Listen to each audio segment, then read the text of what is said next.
오늘 설교 제목이 뭐죠, 여러분? 외로움 이겨내기. 창세기 2장 18절에 보면 이런 말씀이 있어요. 사람이 혼자 사는 것이 좋지 못하니. 우리가 잘 알듯이 하나님께서 6일 동안에 천지 만물을 창조하시고 하나님께서 뭐라고 선포하셨어요? 보시기에 좋았더라. 히브리어로 좋았더라는 말은 토브예요. 토브. 너무 좋았더라. 이 토브라는 말은요, 모든 것이 균형 잡혀 있고 모든 것이 조화된 상태를 말하는 거예요. 그러니까 여러분, 인간이 사람이 혼자 사는 것이 좋지 못하다는 말은 토브가 아니라는 말이에요. 혼자 지내는 것은 좋은 상태가 아니에요. 다시 말하면 불완전한 상태고 인간이 혼자 있는 것 자체가 애로운 거예요, 여러분. 그러니까 여러분, 사람이 애로움을 느끼는 것은 지극히 정상적이고 이상한 게 아니에요. 문제는요, 애로움의 상태가 지속이 되어 내 삶을 망가뜨리는 게 문제겠죠. 또한 사람은 누구에게나 혼자만의 동굴이 필요합니다. 내성적인 사람에게는 더더욱 그렇고요. 저같이 외향적인 사람에게도 때로는 혼자만의 시간이 필요해요. 그런데 혼자만의 동굴이 필요하기는 한데 그 동굴이 뭐예요? 자기 자신을 가두는 감옥이 된다면 엄청난 문제의 파장을 일으키는 거예요. 그래서 우리가 잘 알듯이 영국도 2019년에 애로움 장관을 임명을 했더라고요. 인구의 한 900만 명이 너무 애롭기 때문에. 일본도 마찬가지예요. 21년도에 고독 장관을 임명했더라고요. 왜? 많은 사람들이 애로움과 고독 때문에 자살을 하니까요. 그리고 아시다시피 작년에 미국에서 코로나19가 종식시키면서 새로운 우리는 전염병과 맞서 싸워야 된다고 그랬잖아요. 그 새로운 전염병이 뭔지 아십니까, 여러분? 애로움의 전염병과 싸워야 된다고 선포를 한 거예요. 우리나라도 심각하더라고요. 보니까 1인 가정이 3가정 중에 1가정은 1인 가정이라고 그러더라고요. 그리고 나이 많이 먹은 사람들보다도 청년들이요. 20대의 청년들이 대략 서울 인구의 4.5%의 그 청년들이 집콕에서 1년 동안, 1년 6개월 동안 나오지를 않는다고 그래요. 그만큼 한국도 이 애로움의 문제가 심각하다고 합니다. 인간이 가질 수 있는 감정 중에 가장 힘든 것 중에 하나가 애로움인 것 같아요. 애로움. 내 곁에 아무도 없다는 느낌.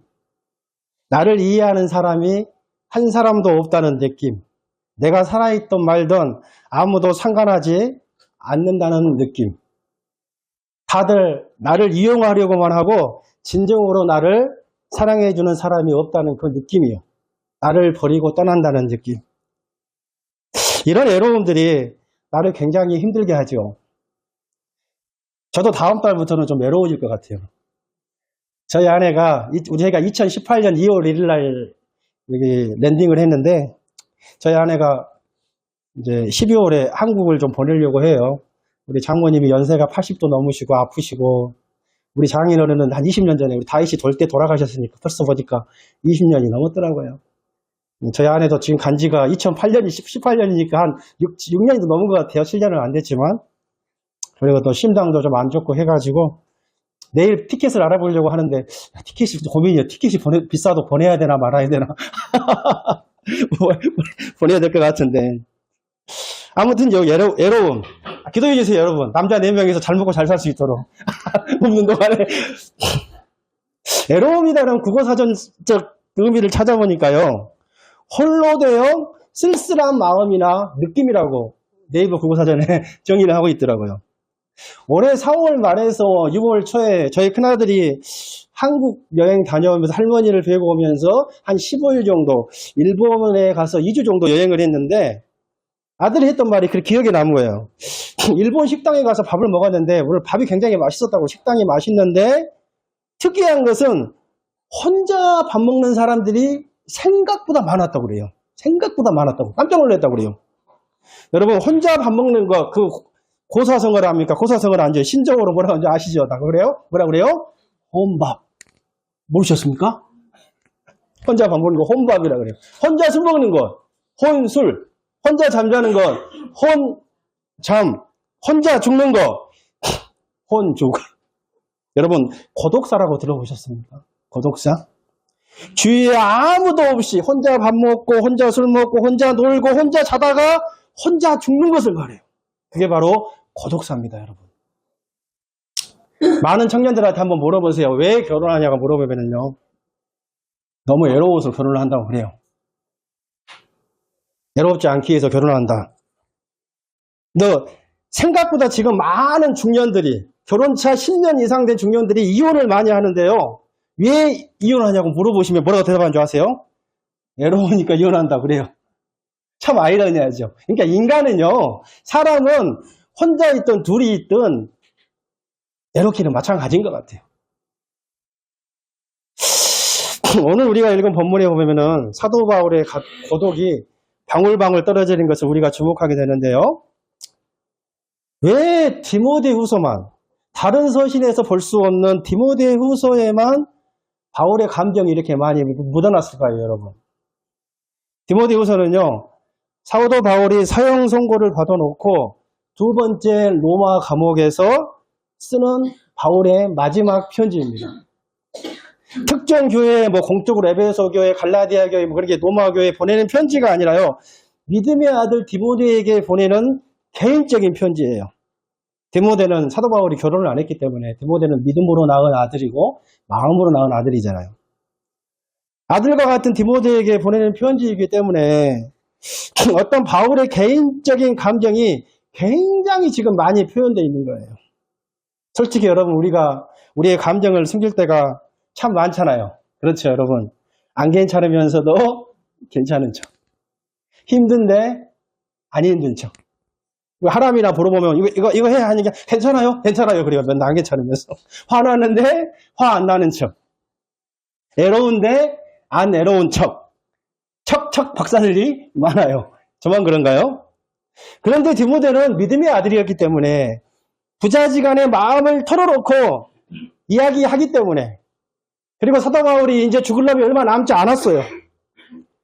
그러기 때문에 이제 개인적인 감정을 특별히 감추거나 감정을 제지하거나 절제할 필요가 없었다고 생각되어져요. 저는 여기서 한 가지 적용을 하고 싶습니다. 여러분, 우리가 나이를 떠나서 성별을 떠나서 직분을 떠나서 우리가 바울과 디모데처럼 진실한 마음을 나눌 수 있는 관계가 된다면, 솔직한 감정을 나눌 수 있는 관계가 된다면, 여러분, 우리의 마음이 얼마나 풍요로워질까요? 외로움을 이길 수는 없습니다. 질거리 같은 연약한 인생은 외로울 수밖에 없어요. 만약에 우리가 마음껏 수다를 떨면서 속에 있는 것을 나눌 수 있는 대상이 있다면, 대화가 통하는 대상이 있다면 외로움은 많이 극복될 것입니다. 우리 밴쿠버 참 지겨운, 심심한 천국. 이 무미건조한 밴쿠버의 삶이 행복해지고 저는 의미 있는 삶으로 바뀔 거라 확신합니다. 바울과 같은 위대한 신앙인도 고독을 느끼는가? 아마 좀 믿음이 어리신 분이나 또는 신앙생활을 좀 이렇게 너무 이상적으로 생각하는 사람들은 이런 질문을 좀 던질 수 있을 것 같아요. 야, 믿음이 좋아도, 성령 충만해도, 예수 잘 믿어도 고독이 있는가? 물론 이거는 하나님을 안 믿는 절대 고독하고는 다르겠죠. 예수 믿는 어떤 상대 고독이니까요. 그런데 거기에 대한 대답은 이미 지금 사도 바울이 하고 있는 거예요. 바울은 너무 외로웠어요. 만약에 우리 중에 어떤 사람이 로마 감옥에 갇혀있는 바울과 비슷한 처지에 있다면요, 그 사람이 아무리 순교자적인 믿음을 가진 어떤 탁월한 크리스천이라고 할지라도 이 뼛속까지 스며드는 이 외로움을 피하기는 어려웠을 것 같습니다. 바울이 지금 어떤 처지에 있습니까? 먼저 바울은 죽음을 목전에 두고 있습니다. 죽음을 목전에 두고 있습니다. 자, 디모데후서 4장 6절에서 7절 우리 다 같이 한번 읽어볼까요? 시작. 전제와 같이 내가 벌써 부어지고 나의 떠날 시간이 가까웠도다. 나는 선한 싸움을 싸우고 나의 달려갈 길을 마치고 믿음을 지켰으니. 네, 여기까지만.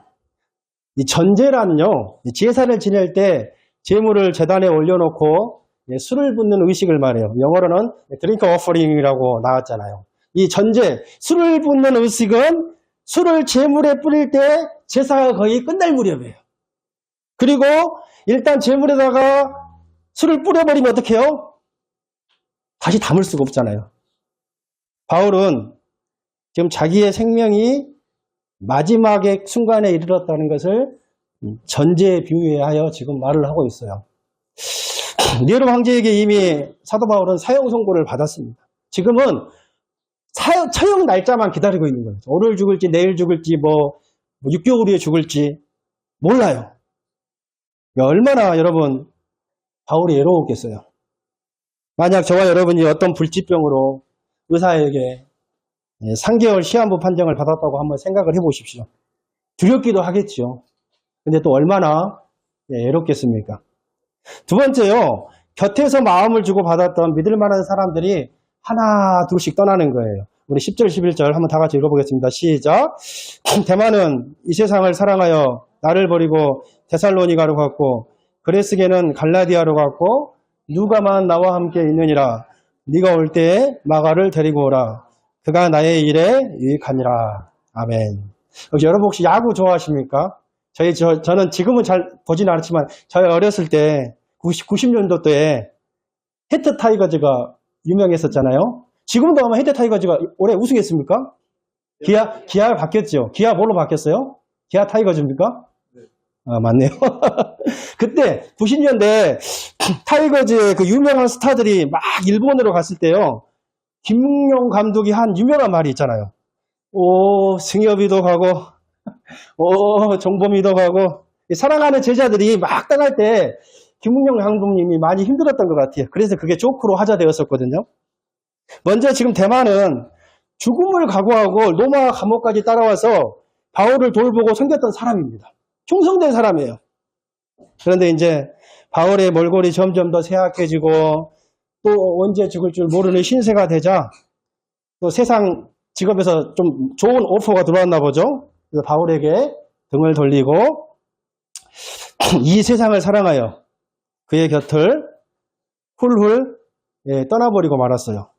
바울의 마음의 상처가 여러분 얼마나 컸을까요? 그리고 또 곁에 있던 그레스게와 디도와 두기고는 지금 교역자가 필요한 교회에 파송을 했어요. 그러니까 누가 외에는 지금 바울 곁에 없는 거예요.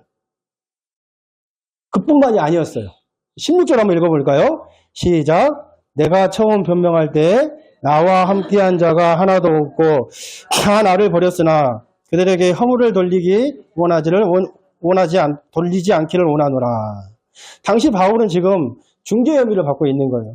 그런데 세상에 그가 재판을 받을 때 그를 변호해 줄 사람이 한 사람도 없는 거예요. 또 한 구절이 더 있는 것 같은데요. 15절인가요? 읽어보고 시작. 아시아에 있는 모든 사람이 버린 것을 네가 아나니. 또 아시아에 있던 귀한 믿음의 형제들이 다 바울을 배신하고 떠났습니다. 이걸 보면은요, 이제 바울이 나이가 늙고 몸은 병들고 또 언제 석방될지도 모르고 죽음을 목전에 있는 것을 보고 이제 바울의 운명이 끝장났다고 생각했는지도 모르겠습니다. 이제 바울은 끈떨어진 연이다 이거죠. 또 바울과 같이 있다가는 공범이 되어서 생명의 위협을 받을 수 있다는 어떤 공포심 때문이었는지는 몰라도 바울을 다 떠났는지 모르겠어요. 그러니까 바울은 믿었던 사람한테 배신을 당한 거예요. 여러분 믿었던 사람한테 배신 당한 적 있죠? 얼마나 바울이 애롭고 고독했겠습니까? 그래서 지금 에베소에서 목회하고 있는 디모데에게 최대한 빨리 오라고 재촉하고 있는 거예요. 9절 10절이죠. 그래서 너는 어서 속히 오라. 이 한국 성경에는 빠졌는데 영어 성경이나 헬라 원본에는 있거든요. 너는 어서 속히 내게로 오라. 왜냐하면 대만은 이 세상을 사랑하여 나를 버리고 데살로니가로 갔고 그레스게는 갈라디아로 갔기 때문이다가 있는 거예요. 에베소에서 바울이 갇혀있는 로마 감옥까지는 1300에서 1400km 정도 된다고 그래요. 당시 교통 상황을 고려한다면 빨라도 아마 몇 주는 걸릴 거리이지 않겠습니까? 디모데가 사도 바울의 후임으로 에베소 교회에 담임 목회를 하고 있기 때문에 설교 사역이며 가르침 사역이며 얼마나 행정 사역이며 할 일이 많이 있을 텐데 너무 그립기 때문에 지체하지 말고 빨리 오라고. 바울이 얼마나 보고 싶었으면 한국 사람같이 빨리빨리를 지금 이렇게 이야기를 하고 있는 거예요. 한때는 자기가 불화했던 마가도 데리고 오라고 좀 부탁하고 있어요. 마가 때문에 우리가 잘 알듯이 바나바와 아주 심하게 싸우지 않았겠습니까? 당시 바울은 60에 가까운 노년의 나이였기 때문에 그의 곁에는 누가가 의사로 있었잖아요. 주치의로 있었지만 누가만으로는 외로움을 이기기가 힘들었던 것 같아요. 생을 살면서 사람이 그리워 외로움을 타는 것만큼 우리의 마음을 아프게 하는 것도 참 드문 것 같습니다. 세 번째로 사도 바울은 해를 끼친 사람 때문에 너무 외로웠던 것 같아요. 주님께서는 우리에게 누구를 사랑하라고 그랬어요? 누구? 원수 사랑했어, 원수. 할아버지와 할머니가 서로 대화하잖아요. 할아버지가 우리 사이 어떤 사이? 두자. 연인 사이가 아니라 왼수 사이. 아니, 두자 말고 내자. 천생연분질 할 줄 알았는데 평생 왼수. 그래, 조크가 있잖아요. 설사모님 많이 웃으셨어. 주님께서 우리에게 왼수를 사랑하라고 하셨어요. 이건 헬라어의 현재 진행형이에요. 끊임없이 원수는 있을 거니까 사랑해야 된다는 거예요. 그러면서 이웃을 사랑하라고 하신 거예요. 원수가 뭐예요? 네 이웃 중에 있다는 말이에요. 여러분, 지금 우리 사모님 기도했지만 북한에서 지금 군사를 파견해서 여러분이 지금 화가 나십니까? 아니면은 옆에 있는 직장 동료가 여러분의 속을 긁어서 화가 나십니까? 여러분, 원수는요, 코앞에 있는 거예요. 바울도 너무나 친했던, 너무나도 가까웠던 사람들이 하루아침에 안면을 바꾸고 떠나고 배신하고 해코지했던 아픈 기억이 있는 거예요. 자, 디모데후서 4장 14절에서 15절 한번 읽어보겠습니다. 시작. 구리서공업자 내게 해를 많이 입혔음에 주께서 그 행한 대로 그에게 갚으시리니 너도 그를 주의하라. 그가 우리 말을 심히 대적하였느니라. 아멘. 우리는 정확하게 알렉산드라는 사람이 바울에게 얼마나 큰 상처를 줬는지는 모르겠지만 아무튼 사도 바울은 너무나도 큰 상처를 받은 것 같아요. 2000년이 지나서 지금까지 이렇게 우리에게까지 전해지지 않았겠습니까? 처음에는 아마 알렉산더가 바울에게 은혜도 많이 받고 바울을 존경했던 바울의 오른팔일 수도 있겠고 어떤 바울의 동역자나 제자였던 것 같아요. 그런데 이제 바울을 배신한 뒤에는 그냥 떠나기만 한 것이 아니라요. 바울에 대해서 악한 눈물을 많이 퍼뜨렸던 것 같아요. 그래서 바울이 이제 깊은 상처를 받았고 아직도 이렇게 아물지 않았기 때문에 믿음의 아들 디모데한테도 너도 조심하라고 이렇게 지금 이야기를 한 거예요. 마지막으로 바울은 계절적으로 외로움을 탔던 것 같아요. 디모데후서 4장 21장 상반절에 보니까 뭐라 나왔어요? 너는 겨울 전에 어서 오라. 바울이 디모데에게 편지를 쓰면서 겨울 전에 오라고 한 것을 보면은요, 늦어도 늦가을까지는 겨울 전에 오라고 재촉한 것 같아요. 아마 11월 달 정도가 되지 않았을까요? 11월 3일.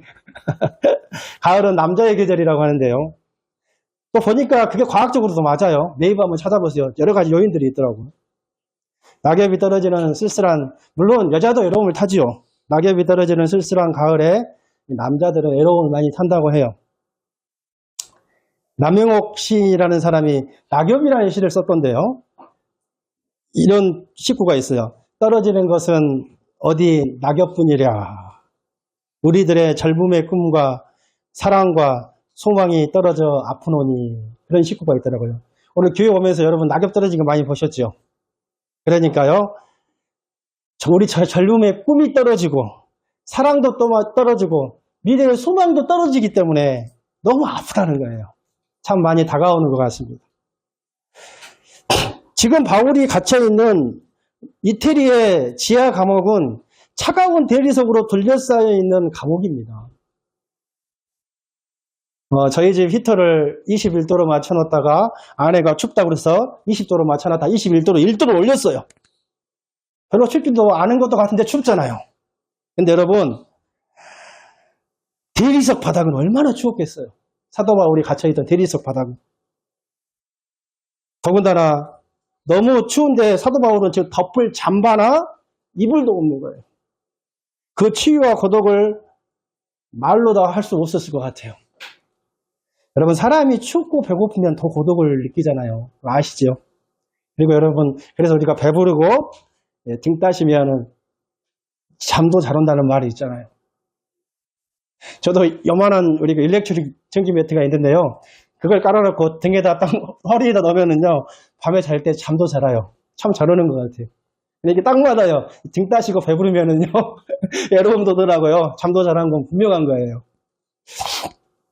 지금까지 우리가 사도 바울의 처지를 살펴보았는데요. 사형 선고를 받았죠. 사랑하는 사람이 곁에 없지요. 배신감과 악한 누모로 말로 다할 수 없는 고통과 상처를 받았지요. 노년의 나이에 몸은 아프지요. 지하 감옥 안은 살얼음판이지요. 여러분, 이런 처지에 있다면은 아무리 믿음이 좋은 사람이라고 할지라도 고독을 느끼지 않는다면 오히려 비정상적이지가 않겠습니까? 그렇다면 바울이 왜 이런 고독을 받았습니까? 바울의 고독은요, 그의 직분에서 오는 피할 수 없는 고독이었습니다. 사도라는 직분 때문에, 하나님의 종이라는 신분 때문에, 하나님께서 그에게 허락하신 큰 미션, 너는 나의 이방인의 사도가 되어야 하는 큰 미션이 있었잖아요.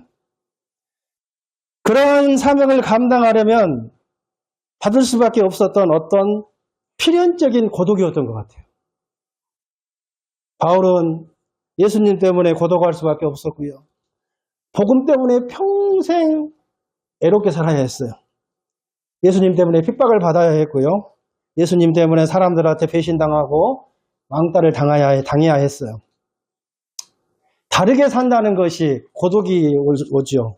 우리도 우리의 직장 속에서, 삶 속에서 다르게 사는 것 때문에 그 사람에게 같은 어떤 의견을 주지 못했을 때 우리에게는 핍박과 고독이라는 게 오지 않겠습니까? 아무튼 크던 작던 간에 고독을 감수하면서 하나님과 교회를 위해 헌신한 자에게 하나님은 놀라운 상급을 준비하고 계세요. 어떤 상급이요, 여러분? 의의 면류관입니다. 의의 면류관. 자, 디모데후서 4장 8절 한번 읽어보겠습니다. 시작. 이제부로는 의의 면류관이 예비되었으므로 주곧 의로우신 재판장이 그날에 내게 주실 것이며 내게만 아니라 주의 나타나심을 사모하는 모든 자에게는이라. 아멘. 그런데 오늘 우리가 바울로부터 배워야 할 중요한 진리가 있어요. 바울은 하늘에서 상급을 더 받으려고 오히려 고독을 즐기는 사람이 아니었다는 거죠. 더 큰 상급을 받기 위해 감옥 안에서 입던 옷도 벗어 던지고 하늘의 더 큰 상급을 위해서 알몸으로 지내는 것이 아니라 최대한 고독을 줄이기 위해서 노력하고 처방했다는 거예요. 개선할 수 있는 것은 가급적이면 개선하려고 최선을 다했다는 거예요. 외로움을 이겨내기 위한 바울의 적절한 처방. 자, 첫 번째, 한번 따라해 보실까요? 환경을 개선하려고 노력했다. 13절 우리 한번 읽어보겠습니다. 시작.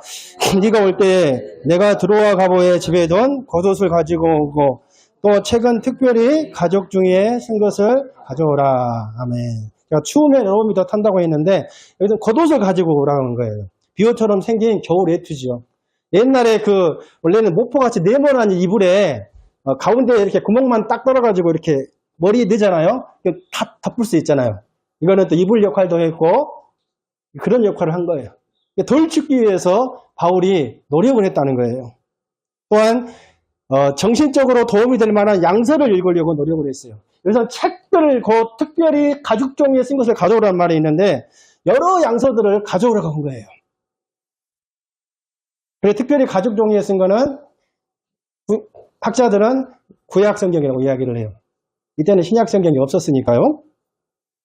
이렇게 바울은 외롭지 않기 위해서 할 수만 있다면 개선을 하려고 노력했다는 거예요. 그리고 한 가지 더 사도 바울은 우리에게 외로움을 덜 타기 위한 팁을 하나 줍니다. 디모데전서 5장 5절 한번 읽어볼까요? 시작. 참 갑으로서 외로운 자는 넘기세요. 없네요. 있네요. 예. 하나님과 깊은 사귐을 가지라고 했는데 읽어볼까요? 시작. 참 갑으로서 외로운 자는 하나님께 소망을 두어 주야로 항상 간구와 기도를 하거니와. 당시 에베소 교회에는 가부들이 많이 있었습니다. 외로운 시간을 주님과 깊은 교제와 사귐을 나눔으로 마음의 위로를 얻었습니다.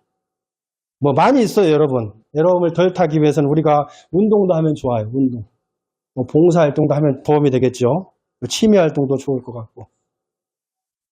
또 다른 뭐 공부도 좀 하면 좋을 것 같고. 근데 제가 이야기하고, 우리가 아까 또 말씀도 읽고 이야기했죠. 하나님과 깊은 사귐을 가지면 더 좋고. 제가 이제 좀 강조하고 싶은 거는 이걸 좀 마지막으로 좀 나누고 싶은데, 한번 따라해 볼까요? 믿음의 형제들을 가까이 하면서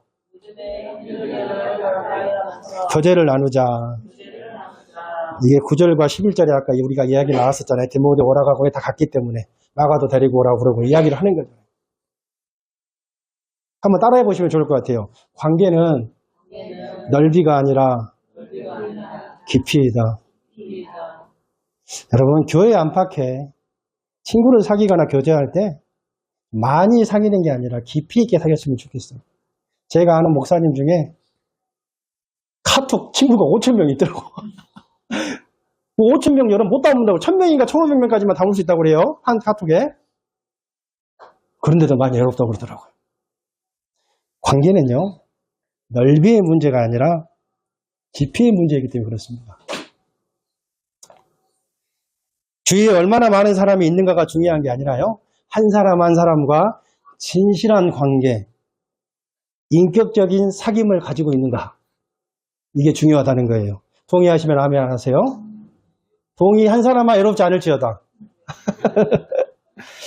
우리가 잘 아는 여러분, 군중 속의 고독이라는 말 많이 들어보셨잖아요. 군중 속의 고독.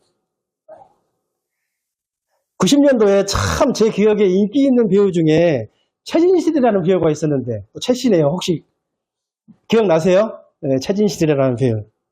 근데 아쉽게도 이분이 2008년도에 자살을 했잖아요. 최진실이가 했던 말을 저는 아직도 잊지 않고 기억하고 있어요. 최진실이가 그런 말을 했더라고요. 나는 20년 동안 연기하면서 하루도 외롭지 않은 적이 없었다. 정말 군중 속의 고독이잖아요. 그렇게 수많은 사람들이 이렇게 뭐 마릴린 몰로 같이 만왕의 여인이라는 만큼 이렇게 인기가 많이 있었는데 하루도 외롭지 않은 날이 없었다. 그냥 쉽게 잠을 청한 적이 없었다는 거죠. 그래서 저는 유한진 씨가 쓴 질환지교를 꿈꾸며 라는 시가 생각나더라고요. 한번 들어보십시오. 물론 함석헌 씨가 쓴 그대 그런 사람을 만나봤는가 또 좋지만은 시간상 생략을 하고 이것만 좀 제가 낭독해 드리겠습니다. 저녁을 먹고 나면 허물없이 찾아가 차 한 잔을 마시고 싶다고 말할 수 있는 친구가 있었으면 좋겠다. 입은 옷을 갈아입지 않고 김치 냄새가 좀 나더라도 흉보지 않을 친구가 우리 집 가까이에 있었으면 좋겠다.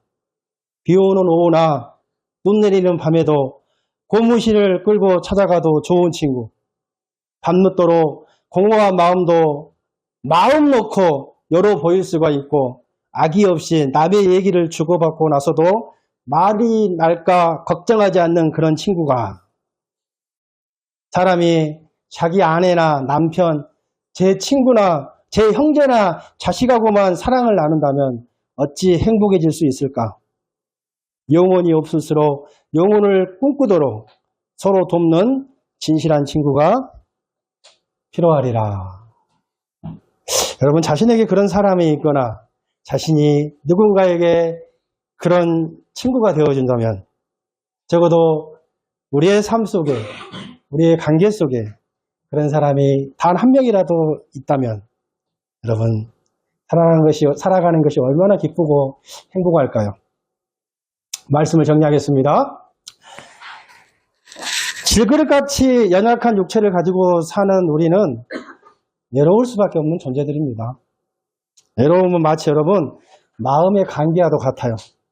그래서 여러분, 외로움은 믿음과 전혀 관계가 없어요. 여러분, 믿음이 좋으면 감기 안 걸립니까? 감기 걸리면 믿음이 안 좋나요? 전혀 관계가 없는 거예요. 그러나 여러분, 우리가 외롭지 않을 수는 없겠지만 외로움을 좀 극복하고 외로움을 좀 덜 타기 위해서 우리가 같이 공부했던 것처럼 여러분, 하나님의 말씀을 가까이 하십시오. 더 하나님과 깊은 사귐을 가지세요, 여러분. 하나님을 동네 아저씨처럼 생각하지 마세요. 하나님은 우리의 여러분 친아버지세요. 친아버지시는데 왜 자꾸 친구 아버지처럼 생각하세요? 그러지 마세요. 더 깊이 있는 관계를 여러분 가지십시오.